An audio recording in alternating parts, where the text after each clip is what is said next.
5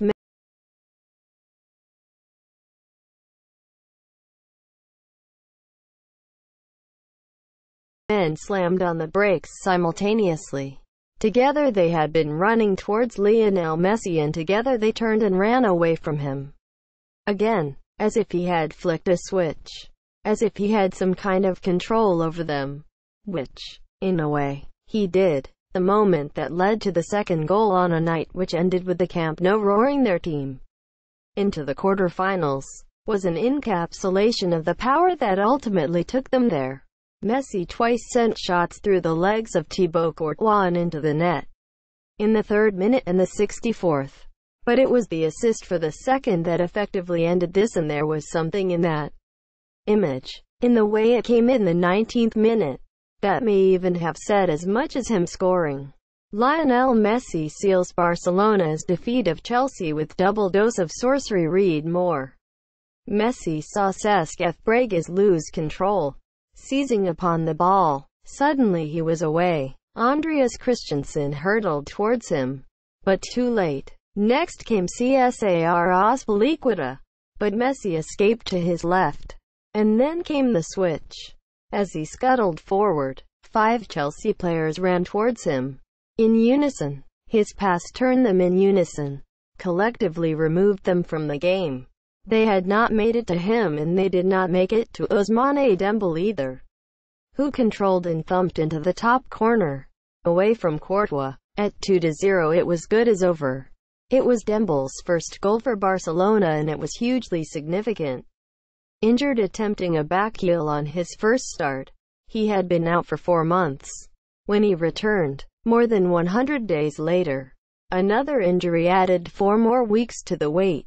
Dembl is Barcelona's second most expensive player, and the pressure duly built, along with concerns about his ability to adapt and even his diet. But he had played with the reserves in the Supercopa de Catalunya, impressed in Malaga, and now, at last, he was ready. Selected, too. Ernesto Valverde had talked about his unique qualities, while Sergio Busquets insisted he looks better with every day and we believe in him. Yet his inclusion was a surprise. Dembl had played 71 minutes against Juventus in September, but not since. 19 minutes in here he had been involved in the first and scored the second. Messi embraced him. Facebook, Twitter, Pinterest. Ousmane Dembl takes the acclaim from Lionel Messi after the pair combined for Barcelona's brilliantly ruthless second goal. Photograph. Kieran McManus, BPIRX, Shutterstock. There was support then. Even more significant, perhaps, was the support for Andr Gomes.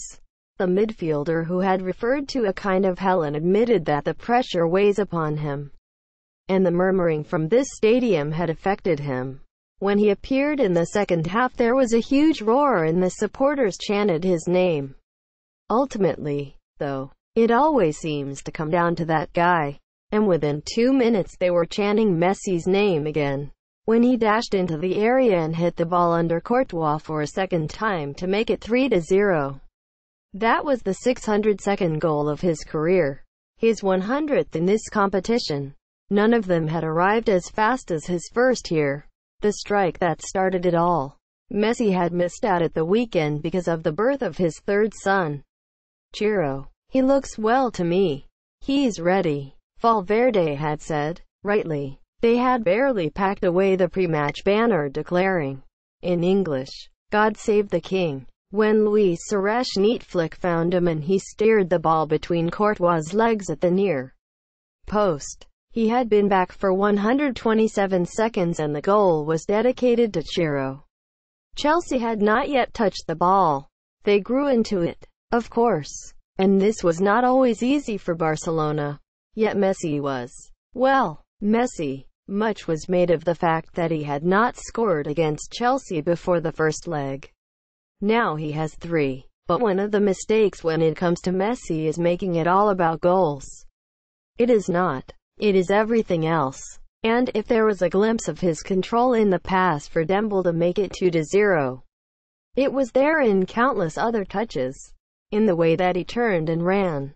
The way he escaped opponents who chased him, circled him, but rarely caught him. The way that even if he did not go anywhere in particular, he took them with him, returning to the start point, still facing them, still on the ball and still in control, not just of himself and the ball, but of them too, of the game.